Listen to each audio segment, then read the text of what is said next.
اعوذ باللہ من الشیطان الرجیم بسم اللہ الرحمن الرحیم۔ ناظرین محترم السلام علیکم ورحمۃ اللہ وبرکاتہ۔ میں ہوں آپ کا میزبان محمد رئیس احمد، اور عشرہ محرم الحرام کے حوالے سے خصوصی پروگرام فلسفہ شہادت کے عنوان سے پیش کیا جا رہا ہے، جس کے مختلف ذیلی عنوانات ہیں جس کے ساتھ ہم آپ کی خدمت میں حاضر ہو رہے ہیں، تاکہ جب فلسفہ شہادت کی بات ہو تو اس کے پس منظر میں بہت ساری چیزیں ہوتی ہیں اور اس کے حوالے سے جاننا ضروری ہوتا ہے۔ علماء حضرات، اسکالرز حضرات جب اس پر کلام فرماتے ہیں تو بہت سی چیزیں ہم پر مستحضر ہو جاتی ہیں، وہ حقائق جو کتب میں موجود ہیں وہ ہمارے سامنے آ جاتے ہیں۔ تو اسی حوالے سے آج واقعہ کربلا کا پس منظر جو ہے اس کے حوالے سے ہم جاننا چاہیں گے کہ خلافت جو ہے، خلافت راشدہ جو ہے، اس کے بنیادی جو اصول جو وضع کیے گئے ہیں وہ کیا ہیں، اور پھر جو تمام تعلیمات ہمارے سامنے اس حوالے سے آتی ہیں وہ کیا ہے، انشاءاللہ اس پر بات کریں گے۔ آج ہمارے ساتھ موجود ہیں ممتاز و معروف عالم دین علامہ مفتی احسن نوید نیازی صاحب۔ السلام علیکم ورحمۃ اللہ وبرکاتہ۔ وعلیکم السلام ورحمۃ اللہ۔ اور آپ کے ساتھ تشریف فرمائے ممتاز و معروف ریلیجس اسکالر ڈاکٹر محبوب الحسن شاہ بخاری صاحب۔ السلام علیکم ورحمۃ اللہ وبرکاتہ۔ اور ہمارے مہمان سناخہ ماشاءاللہ دونوں یہ بھائی جب بھی تشریف لاتے ہیں بہت عمدہ خوبصورت انداز میں نعتیں پیش کرتے ہیں، مناقب پیش کرتے ہیں۔ جناب انور ابراہیم اور اشفاق ابراہیم تشریف فرمائیں۔ السلام علیکم ورحمۃ اللہ وبرکاتہ۔ اچھا، آپ ہی کی خوبصورت آواز میں کلام شامل کریں گے اور اس کے بعد ہم اپنے موضوع پر انشاءاللہ بات کریں۔ عدم سے لائی ہے ہستی میں آرزو رسول، عدم سے لائی ہے ہستی میں آرزو رسول، عدم سے لائی ہے ہستی میں آرزو رسول، کہاں کہاں لیے پھرتی ہے جستجو رسول، کہاں کہاں لیے پھرتی ہے جستجو رسول، بلائیں لوں تیری اے جذب شوق صلی علی، بلائیں لوں تیری اے جذب شوق صلی علی، کہ آج دامن دل کھنچ رہا ہے سوئے رسول، کہ آج دامن دل کھنچ رہا ہے سوئے رسول، اور شگفتہ گلشن زہرا کا ہر گلے تر ہے، شگفتہ گلشن زہرا کا ہر گلے تر ہے، کسی میں رنگ علی ہے، کسی میں بو رسول، کسی میں رنگ علی ہے، کسی میں بو رسول، اور عجب تماشا ہو میدان حشر میں بے دم، عجب تماشا ہو میدان حشر میں بے دم، کہ سب ہوں پیش خدا اور میں روبرو رسول کے سب ہوں پیش خدا اور میں روبرو رسول عدم سے لائی ہے ہستی میں آرزو رسول۔ وارسی رحمۃ اللہ علیہ کا کلام آپ کی کتاب مصحف بیدم سے پیش کر رہے تھے، انتخاب بہت اچھے انداز میں انور ابراہیم اور اشفاق ابراہیم۔ اچھا یہ فرمائیے گا مفتی صاحب کہ اسلام کا آئیڈیل نظام خلافت جو ہے اس کے اصول اگر پہلے ہم جان لیں تو ہمارے لیے آگے آسانی ہو جائے گی اس موضوع کو سمجھنے میں۔ بسم اللہ الرحمن الرحیم، صلی اللہ علیہ حبیب سیدنا و مولانا محمد و علی آلہ و صحبہ بارک وسلم۔ رئیس بھائی دیکھیں، اسلام دین فطرت ہے اور اسلام کے جو اصول ہیں وہ اصول آفاقی اصول ہیں، عالمگیر اصول ہیں، ان کے اندر ہر طبقے کی اور ہر زمانے کی رعایت رکھی گئی ہے۔ تو اسلامی اصول جو ہے کبھی آؤٹ ڈیٹڈ نہیں ہوتے، کبھی جو ہے وہ آؤٹ آف ڈیٹ نہیں ہوں گے، شروع سے اپڈیٹڈ ہے، شروع سے لے کر آخر تک ان کے اندر تمام زمانوں کی رعایت بھی رکھی گئی ہے اور تمام احوال کی رعایت بھی رکھی گئی ہے، تمام ظروف کی رعایت بھی رکھی گئی ہے، تمام معاملات میں۔ اور یہی معاملہ ہمیں جو ہے وہ نظام خلافت کے اندر بھی نظر آتا ہے۔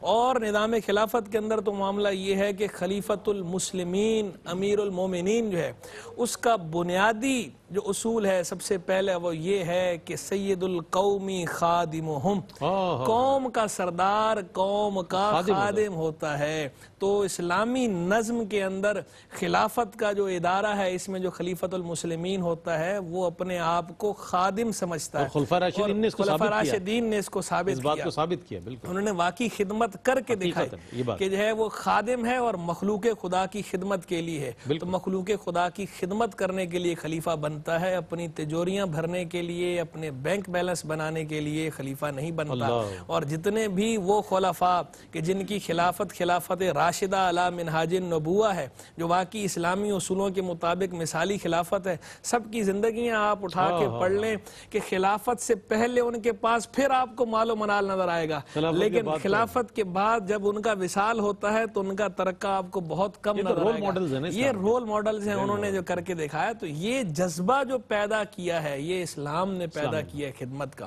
تو اسلام کا سب سے پہلا تو خلافت کے اعتبار سے یہ کہ خلیفۃ المسلمین جو ہے وہ خادم ہے۔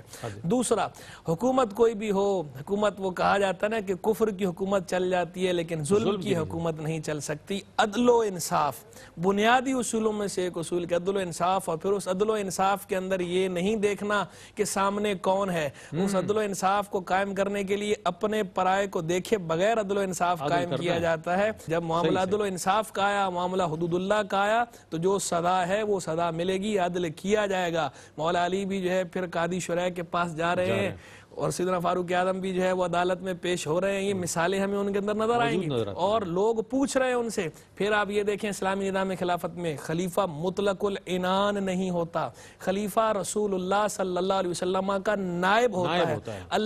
اللہ کے نائب کون ہے؟ سیدنا رسول اللہ علیہ وسلم۔ اور خلیفۃ المسلمین کون ہے؟ سیدنا رسول اللہ صلی اللہ علیہ وسلم کا نائب ہے۔ چونکہ ان کا نائب ہے تو نیابت کے معاملے میں وہ لوگوں کو جواب دہ ہے، ایسا نہیں کوئی اسے پوچھ نہیں سکتا۔ سیدنا فاروق اعظم کھڑے ہوتے ہیں تو اگلا ان سے پوچھ لیتا ہے خطبے کے دوران ہی کہ حضرت جو چادریں آئی تھیں آپ کا کرتا کیسے بن گیا، قد آپ کا لمبا ہے؟ پھر عبداللہ بن عمر گواہی دیتے ہیں کہ میں نے اپنی چادر دی ہے۔ اور یہ وہی سیدنا فاروق اعظم ہے کہ ایک صحابی جب حدیث بیان کرتے ہیں، سیدنا فاروق اعظم بہت محتاط تھے حدیث کی روایت کے معاملے میں، فوراً کہا اس پہ گواہ پیش کرو کوئی اور بھی کہ تم نے حضور سے سنا ہے، نہیں تو تمہاری خیر نہیں۔ وہ دوڑے دوڑے گئے آگے جا کر مجھے جو ہے ان سے بچائیں، کون گواہی دے گا؟ تو حضرت ابی بن کعب رضی اللہ عنہ وہ ساتھ اٹھ کر آتے ہیں اور دیکھیں انداز دیکھیں ان کا تیور دیکھیں۔ سیدنا فاروق اعظم 22.5 لاکھ مربع میل تقریباً اس کے امیر اور حاکم ہیں، وہ آ کر ان سے کیا کہہ رہے ہیں؟ یا ابن الخطاب لا تکن عذابا علی اصحاب رسول اللہ۔ ان کا تیور دیکھیں، خلیفۃ المسلمین سے بات کر رہے ہیں لیکن جو ان کو لگ رہا ہے کہ حق بات کی گواہی دینی ہے نا تو وہاں کہہ رہے ہیں خطاب کے بیٹے یہ نہیں کہہ رہے امیر المومنین کہ نئے خطاب کے بیٹے رسول اللہ علیہ السلام کے اصحاب پہ عذاب نہیں بنو، یہ بات میں نے خود سنی، یعنی آگے بتا رہے ہیں کہ یہ بات میں نے خود سنی رسول اللہ علیہ السلام سے، یہ بات صحیح کہہ رہے ہیں، گواہی دی۔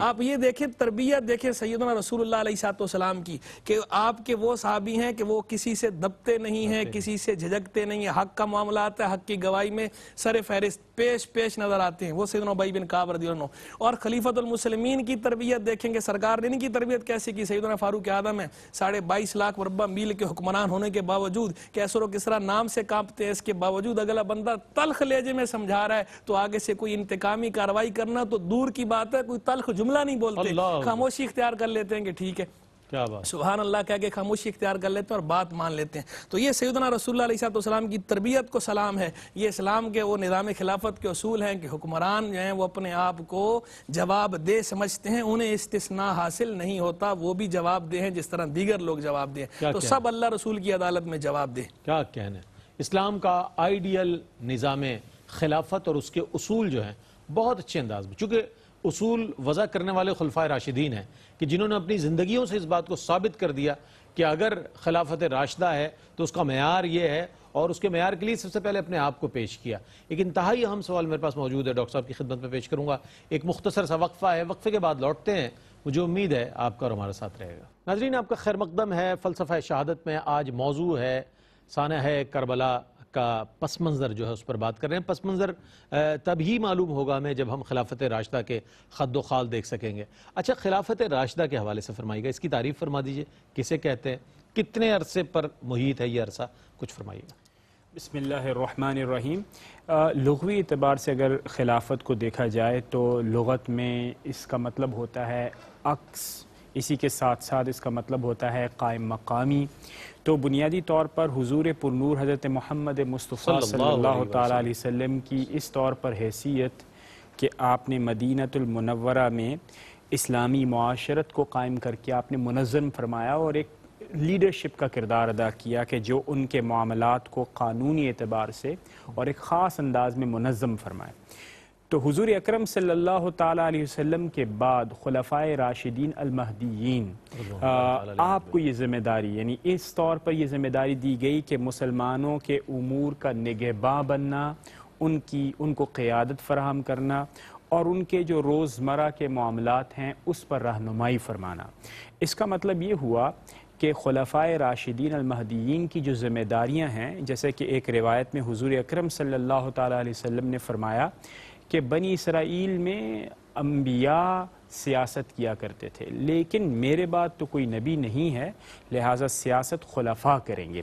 اس کا مطلب یہ ہوا کہ حضور اکرم صلی اللہ تعالیٰ علیہ وسلم نے سیاست کو خلفاء اور اس کے بعد کے دور کے لیے مختص فرما دیا۔ اب یہ جو خلفاء ہیں، خلفائے راشدین المہدیین، ان کے کردار کو اگر ہم نے سمجھنا ہے تو ہمیں یہ دیکھنا پڑے گا کہ ان کی ذمہ داریاں کیا ہیں اور انہوں نے کن ذمہ داریوں کو سامنے رکھ کر اپنی ذمہ داریوں سے عہدہ برا ہوئے۔ کم و بیش کوئی 30 سال کا یہ عرصہ ہے۔ اس میں اگر آپ دیکھیں تو سب سے بنیادی حیثیت یا جو بنیادی اصطلاح ہم استعمال کر سکتے ہیں وہ ہے اقامت دین۔ اقامت دین کا مطلب یہ ہے کہ جس انداز میں آپ کو حضور اکرم صلی اللہ تعالیٰ علیہ وسلم نے دین پہنچایا، قرآن اور سنہ کی صورت میں، احادیث کی صورت میں، فرامین کی صورت میں، اس کو منوعاً ویسا ہی رکھنا، اس کو قائم و دائم رکھنا اور اس کو دیگر زمانے کی آمیزشوں سے بچانا۔ یعنی اس کا مطلب یہ ہوا کہ اس کو ان ایڈلٹریٹڈ صورت میں، پیور فارم میں رکھنا کہ جیسے حضور نے ہمیں دیا عملی اور نظری حیثیت میں، اس کو منوعاً ویسا ہی رکھنا۔ اور کچھ مسائل اگر ایسے آتے ہیں جو کہ مسلم معاشرت کی ضرورت ہے تو اس پر انہی قرآن اور سنہ کی روشنی میں فیصلے فرما کر مسلمانوں کو قیادت فراہم کرنا۔ اور اسی لیے فقہا نے فرمایا کہ جو یہ حکم دیں گے یا جو یہ فیصلہ کریں گے بحیثیت خلیفۃ المسلمین کے، مسلمانوں کے خلیفہ ہونے کے، وہ واجب الاطاعت ہوگا۔ کیوں؟ کیونکہ اس کی سورس بھی وہیں سے آ رہی ہے، اور قرآن کریم نے خود فرمایا کہ وَأُولِي الْأَمْرِ مِنْكُمْ، کہ آپ نے اللہ اور رسول کی اطاعت کرنی ہے۔ اور پھر اولی الامر سے مراد کیا ہے؟ وہ وہ شخصیات جو قرآن و حدیث کو بہتر جانتے ہیں اور اسی کے روشنی میں مسائل کو کشید کر کے مسلمانوں کی رہنمائی کرتے ہیں۔ تو خلفائے راشدین المہدیین نے بالکل اسی انداز میں، جسے ہم منہاج النبوہ بھی کہتے ہیں، اسی انداز میں مسلمانوں کو قیادت فراہم کی۔ کم و بیش یہ کوئی 30 سال کا عرصہ یعنی ہے جس کو خلفائے راشدین المہدیین کے نام سے جانا جاتا ہے۔ کیا بات، سبحان اللہ، بہت اچھے انداز میں ڈاکٹر صاحب نے روشنی ڈالی ہمارے سوال پر اور بہت عمدہ جواب عنایت فرمایا۔ اچھا، میں یہ جاننا چاہوں گا اس معاملے میں کہ یہ فرمائیے گا کہ 60 ہجری، چونکہ 61 ہجری کا واقعہ کربلا، اس کے پس منظر کے تو قریب ترین سال جو ہے وہ 60 ہجری بنتا ہے۔ اس کے بارے میں حضور کے پیارے صحابی حضرت ابو ہریرہ رضی اللہ تعالیٰ عنہ کیا فرماتے ہیں، میں چاہتا ہوں اس کے بارے میں کچھ ارشاد فرمائیے۔ دیکھیں، سیدنا ابو ہریرہ رضی اللہ تعالیٰ عنہ سے ہمیں 2 طرح کی روایتیں ملتی ہیں۔ ایک روایت جو ہے وہ فتح الباری کے اندر حافظ بن حجر اسقلانی رحمہ اللہ نے نقل فرمائی ہے کہ سیدنا ابو ہریرہ رضی اللہ تعالیٰ عنہ یہ دعا مانگا کرتے تھے کہ اعوذ باللہ من رأس الستین و امارت الصبیان، کہ میں اللہ کی پناہ مانگتا ہوں 60ویں کے سرے سے اور بچوں کی حکومت سے، بچوں کی سرداری سے۔ یہ روایت فتح الباری کے اندر ابن حجر اسقلانی رحمہ اللہ نے نقل کی ہے، اور آپ سے پہلے المعجم الاوسط میں امام طبرانی نے نقل فرمائی ہے۔ لیکن اس روایت کی جو سند فتح الباری میں حافظ ابن اسقلانی رحمہ اللہ نے سند بیان نہیں کی، بغیر سند کے نقل کی۔ امام طبرانی نے جو المعجم الاوسط میں نقل کی ہے تو سند بھی بیان کی ہے، تو اس کی سند پہ بہرحال کلام ہے۔ اس کی سند میں ایک راوی ہے، وہ راوی ضعیف ہے، اس کو ضعیف قرار دیا گیا ہے، اصول محدثین پر وہ ضعیف ہے۔ دوسری روایت ہمیں نظر آتی ہے اسی طرح مصنف ابن ابی شیبہ اور بزار کی، ان دونوں میں روایت موجود ہے، اس کے اندر لفظ ہیں 70 کے، کہ سیدنا ابو ہریرہ یہ دعا مانگتے تھے اعوذ باللہ من رأس السبعین و امارت الصبیان، کہ میں 70ویں کے سرے سے اور بچوں کی حکومت سے، بچوں کی سرداری سے اللہ کی پناہ مانگتا ہوں۔ لیکن جو اس کی سند ہے، اس کی سند کے اندر بھی ایک راوی مجہول ہے، یہاں بھی ضعف موجود ہے۔ تو یہ 2 الگ الگ روایتیں سیدنا ابو ہریرہ رضی اللہ تعالیٰ عنہ سے ہمیں ملتی ہیں، لیکن دونوں روایتوں کی سندوں میں بہرحال کلام موجود ہے۔ اب جو صحیح سند کے ساتھ روایت موجود ہے، اس کے اندر نہ 60 کا ذکر ہے نہ 70 کا ذکر ہے، اس میں صرف اتنا ذکر ہے، الادب المفرد میں امام بخاری رحمہ اللہ لے کر آئے وہ روایت کہ سیدنا ابو ہریرہ رضی اللہ تعالیٰ عنہ یتعوذ من امارت الصبیان والسفہاء، کہ سیدنا ابو ہریرہ رضی اللہ تعالیٰ عنہ بچوں کی سرداری، بچوں کی حکومت اور بے وقوفوں کی سرداری، بے وقوفوں کی حکومت سے اللہ کی پناہ چاہتے تھے۔ یعنی اصل بات بیچ میں یہ آ گئی کہ یہ اس روایت کی اصل تو موجود ہے، یہ بات تو ٹھیک ہے کہ سیدنا ابو ہریرہ رضی اللہ عنہ اللہ کی پناہ مانگتے تھے بچوں کی حکومت سے، بچوں کی سرداری سے، اور بے وقوفوں کی سرداری اور بے وقوفوں کی حکومت سے اللہ کی پناہ مانگتے تھے۔ باقی جو 60 یا 70 کا لفظ ہے، وہ ایک روایت 60 ایک 70 دونوں میں کلام ہے۔ کلام سے اگر ہم صرف نظر کر لیں تھوڑی دیر کے لیے اور حقائق کی طرف آ جائیں، روایت کو چھوڑ کر درایت کی طرف آئیں، تو درایتاً ہمیں نظر آتا ہے کہ 60 سے 70 تک کا جو پورا دور ہے وہ ویسے ہی آپ کو ظلم و جور کا دور نظر آئے گا، کہ جب سے جو ہے وہ یزید کی حکومت آئی ہے اس سے لے کر آگے تک، 60 سے لے کے 70 تک، آگے بھی تو حجاج بن یوسف ہی ہے، آگے بھی تو دور وہ ظلم و ستم کا چل ہی رہا نا۔ تو یعنی یہ پوری جو دہائی ہے، یہ پورا ڈیکیڈ جو ہے، یہ ہمیں ظلم و جور والا اور فسق و فجور والا نظر آتا ہے۔ تو اگر آپ ان روایتوں کی سنادی حیثیت سے قطع نظر بھی کر لیں تو زمینی حقائق کے اعتبار سے بھی جوڑا جا سکتا ہے اس کو اس طرح کہ بچوں کی سرداری، بے وقوفوں کی حکومت اور یہ جو ٹینیور ہے، اس ٹینیور سے وہ میل کھاتا ہے۔ تو سیدنا ابو ہریرہ نے چونکہ حضور جان عالم علیہ السلام کی طرف سے آپ کو ویسی باتیں بتائی گئی تھی نا، وہ تو بخاری کے حدیث آپ نے فرمایا کہ حضور سے علم کے 2 برتن لیے ہیں، ایک برتن، ایک علم جو ہے میں نے ظاہر کر دیا، اور دوسرا وہ ہے اگر ظاہر کر دوں تو تم لوگ میرا نرخرا کاٹ دو، میرا بلعوم کاٹ دو۔ وہ دوسرا کیا تھا؟ اب محدثین نے اس کے بارے میں کیا رکھا ہے کہ وہ کچھ فتنوں کا سرکار علیہ السلام نے آپ کو بتا رکھا تھا، تو آپ کو یہ پتا تھا کچھ فتنوں کے بارے میں کہ یہ فتنے ہوں گے، اور آپ کو نام بھی معلوم تھے کہ ایک موقع پر آپ نے ایک بندے کو کہا بھی آگے سے کہ میں چاہوں تو نام بھی بتا سکتا ہوں، لیکن نام آپ نے بتائے نہیں۔ تو وہ فتنے جو آگے رونما ہوئے ہمارے سامنے ہی ہے، واقعہ کربلا ہوا، واقعہ حرہ ہوا، پھر آگے جو شہادتیں ہوئیں، صحابہ کرام کی شہادتیں ہوئیں، تابعین کی شہادتیں ہوئیں، سیدنا عبداللہ بن زبیر کی شہادت ہوئی، کعبے پہ جو منظری جو معاملات ہوئے، یعنی کیا رنگ جو ہے نا، خون تاریخ ہے، وہ پورا دہائی خون ہے. تو سیدنا ابو ہریرہ اس سے پناہ مانگتے تھے، یعنی اس پناہ مانگنے میں دعا کی دعا تھی، اور ساتھ میں یہ اشارہ بھی تھا کہ یہ جو دہائی ہوگی، یہ دہائی ہوگی خون، یہ دہائی ہوگی خطرناک. تو اللہ سے پناہ مانگتے تھے کہ مجھے اس سے پہلے یا اللہ مجھے اس سے بچا لے. اور آپ کی دعا قبول ہوئی. آپ کا وصال 59 سنہ ہجریہ میں ہوا، 60 سے پہلے ہی آپ کا جو ہے وہ وصال ہوا ہے. وصال آپ کا ہوگا، اس دنیا سے آپ تشریف لے گئے. تو یہ جو بے وقوفوں کی اور بچوں کی حکومت ہے، یہ اس دور میں بھی نقصان دہ تھی اور اس کے بعد بھی نقصان دہ ہے کہ جو بے وقوف ہوتے ہیں وہ اپنی نا تجربہ کاری کی وجہ سے، اور اسی طرح بچے بھی اپنی نا تجربہ کاری کی وجہ سے حکومت کو بھی نقصان پہنچاتے ہیں، عوام کو بھی نقصان پہنچاتے ہیں، معاشرے کو بھی نقصان پہنچاتے ہیں. تو اسی لیے ہمیشہ جو تجربہ کار لوگ ہوتے ہیں، جو صاحب الرائے لوگ ہوتے ہیں، ان کی حکومت یا ان کی جو بات ہے اس کا وزن ایک الگ ہی ہوتا ہے. ٹھیک ہے. اچھا، چونکہ طویل عمر پائی حضرت ابو ہریرہ رضی اللہ تعالیٰ عنہ نے، اور ان کی یہ دعا بھی اللہ نے اپنی بارگاہ میں قبول فرمائی، اور 59 ہجری میں ان کا انتقال ہوا، اور 60 ہجری سے انہوں نے پناہ مانگی اللہ سے، اور 61 ہجری میں یہ واقعہ پیش آیا، واقعہ کربلا. تو واقعہ کربلا کے حوالے سے یہ جاننا چاہیں گے کہ نبی کریم علیہ السلام تو عالمین کی خبریں جانتے ہیں، ارض و سماوات کی خبریں جانتے ہیں. آپ نے سانحہ کربلا کے حوالے سے کیا پیشگوئی فرمائی؟ میں چاہتا ہوں اس حوالے سے کچھ ارشاد فرمائیے. رئیس بھائی، اس حوالے سے روایات ہیں، اور ان روایات کو اگر ہم ایک جگہ جمع کر لیں تو کچھ اس طرح کی یعنی ہمیں باتیں ملتی ہیں حضور اکرم صلی اللہ تعالیٰ علیہ وسلم کی نسبت سے، کہ حضور اکرم صلی اللہ تعالیٰ علیہ وسلم ایک روایت کے مطابق حضرت حسین رضی اللہ تعالیٰ عنہ آپ سے پیار کرتے ہیں، محبت کرتے ہیں.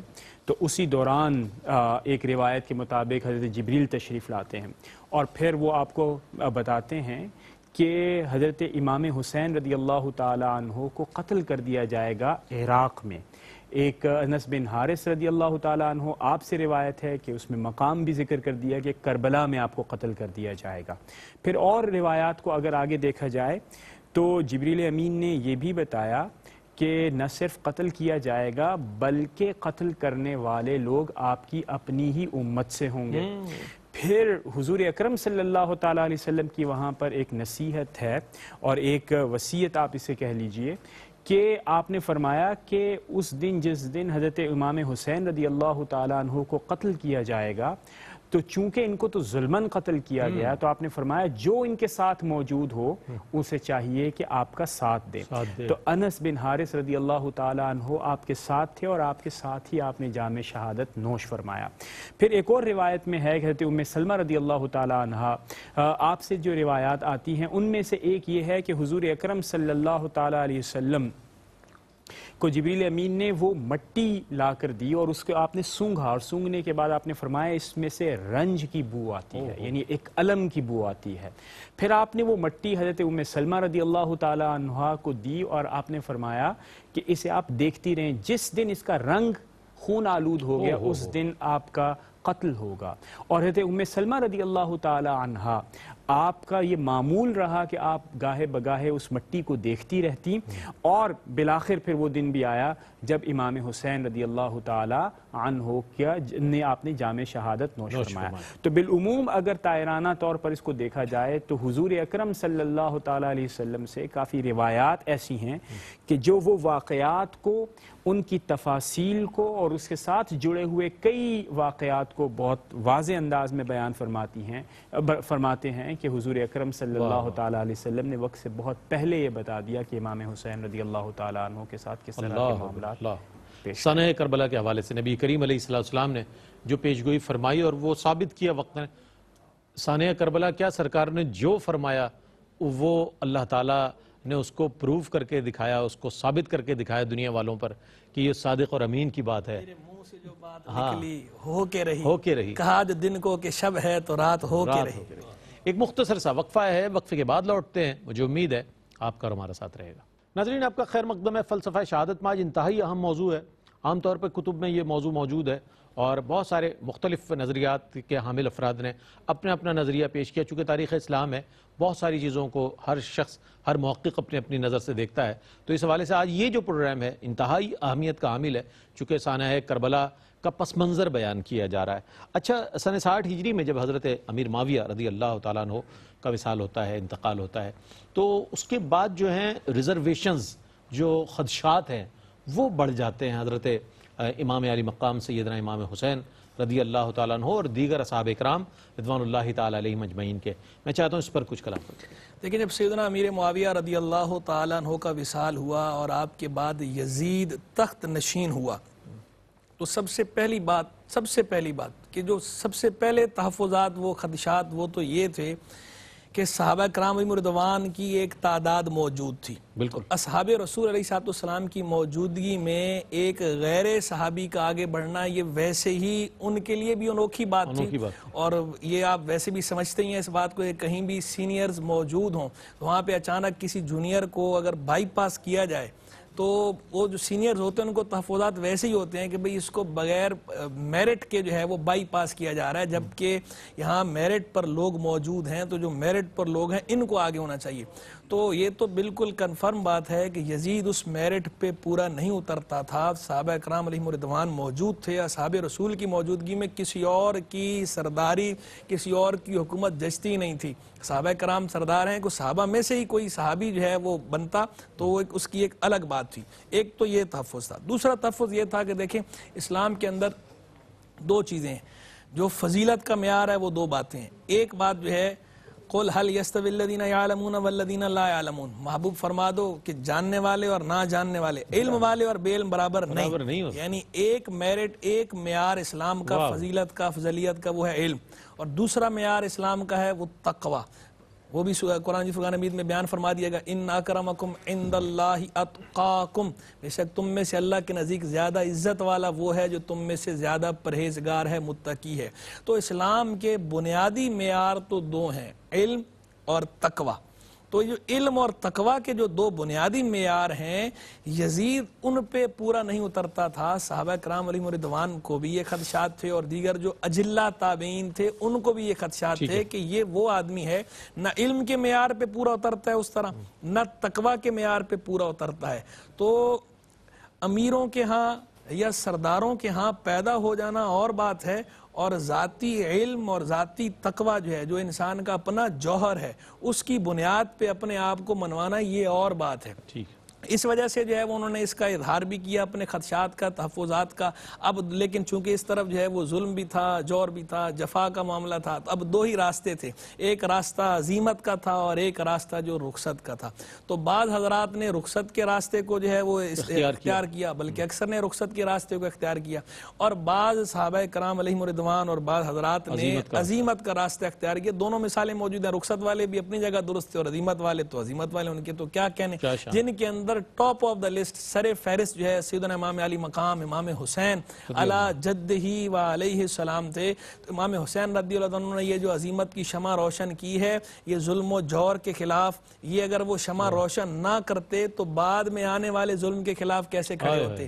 وہ آپ نے جو شمع روشن کی تو قیامت تک کے لیے مثال فراہم کر دی عظیمت والوں کو۔ تو جو بھی قیامت تک عظیمت کے راستے پہ چلے گا تو حرارت کہاں سے لے گا؟ حرارت اسے وہی خون حسین سے آئے گی۔ حرارت وہ جو اقبال نے کہا تھا نا، بہر حق در خاک و خون غلطی داست، پس بنائے لا الہ گردی داست، کہ وہ جو خاک و خون میں جو انہوں نے اپنے آپ کو ملایا وہاں پر، اس سے انہوں نے اسلام کو، اسلام زندہ ہوتا ہے ہر کربلا کے بعد۔ اچھا ڈاکٹر صاحب، اگر کوئی فاسق و فاجر شخص جو ہے وہ قابض ہو جائے اسلامی ریاست پر، تو اس کے قابض ہونے کے کیا اثرات مرتب ہوتے ہیں؟ میں چاہتا ہوں نظام دین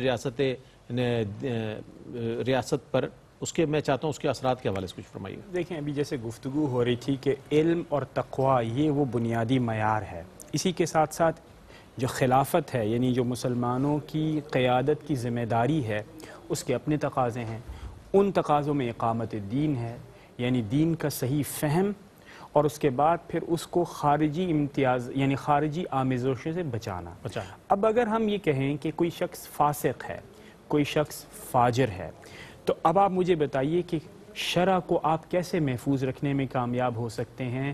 خارجی آمیزشوں سے، یعنی خارجی آمیزشوں سے مراد یہ ہوتی ہے کہ جسے آپ کہتے ہیں کہ حکمت یعنی آپ یہ دیکھیے اس انداز میں جسے ہم عرف عام میں حکمت کہتے ہیں وہ حکمت نہیں ہوتی کہ خارجی تقاضوں کو دیکھا جائے، اس انداز میں دیکھا جائے کہ جو دنیاوی یعنی ترجیحات کو دیکھا جائے، جس میں خاندانی ترجیحات کو آپ دیکھیں گے، تو اس کا مطلب یہ ہوتا ہے کہ فاسق اور فاجر ایک تو وہ نہ علم ہے اور نہ تقوی ہے، اور دوسرا جو ذمہ داری اس کو دی جا رہی ہے وہ بھی اقامت دین اس میں مکمل نہیں ہو سکتا۔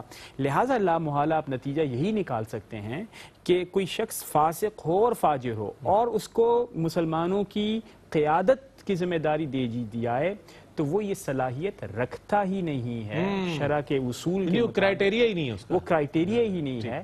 اسی وجہ سے بعض لوگوں نے تبصرہ کرتے ہوئے لکھا کہ یہ ظلم ہے، یعنی ظلم کیوں ہے؟ ظلم اس لیے ہے کہ آپ کوالیفائی نہیں کرتے کسی بھی پوزیشن کی، اور آپ پھر کیسے آپ کے لیے ممکن ہے کہ آپ مسلمانوں کی اتنی بڑی ذمہ داری، جو اس کے بعد ہونا تھا وہ تاریخ میں موجود ہے بلا شبہ۔ ڈاکٹر صاحب بہت شکریہ ادا کروں گا آپ کی تشریف آوری کا۔ مفتی صاحب آپ تشریف لائے اور ہمارے انور ابراہیم اور اشفاق ابراہیم بہت خوبصورت منقبت پیش کریں گے انشاءاللہ۔ حسین کون؟ نواسا رسول اکرم کا۔ حسین کون؟ نواسا رسول اکرم کا۔ حسین کون؟ وہ زہرا کی آنکھ کا تارا۔ حسین کون؟ وہ زہرا کی آنکھ کا تارا۔ حسین کون؟ وہ تلوار حیدر کرار۔ حسین کون؟ وہ تلوار حیدر کرار۔ تمہارے سامنے جب بھی کوئی یزید آئے، تمہارے سامنے جب بھی کوئی یزید آئے، حسین بن کے کرو راہ حق پہ جان نثار۔ حسین بن کے کرو راہ حق پہ جان نثار۔ تو آج منقبت پیش کریں گے جناب انور ابراہیم اشفاق ابراہیم، اور یہ سلسلہ کلام جاری و ساری رہے گا، کل بھی انشاءاللہ آپ کا اور ہمارا ساتھ رہے گا۔ کل تک کے لیے اپنے میزبان محمد رئیس احمد کو اجازت دیجیے، اللہ حافظ۔ میری نگاہ شوق میں شام و سحر حسین ہے، میری نگاہ شوق میں شام و سحر حسین ہے، شوق میں شام و سحر حسین ہے، حد نظر ہے کربلا، حد نظر ہے کربلا، مد نظر حسین ہے، حد نظر ہے کربلا، مد نظر حسین ہے، اور باغ نبی میں جو کھلا وہی گلاب ہے حسین، باغ نبی میں جو کھلا وہی گلاب ہے حسین، اور شاخ سینہ پہ جو لگا، شاخ سینہ پہ جو لگا، ایسا ثمر حسین ہے، شاخ سینہ پہ جو لگا، ایسا ثمر حسین ہے، اور سارے جہاں کا عیش ادھر اور ادھر خدا کا نام، سارے جہاں کا عیش ادھر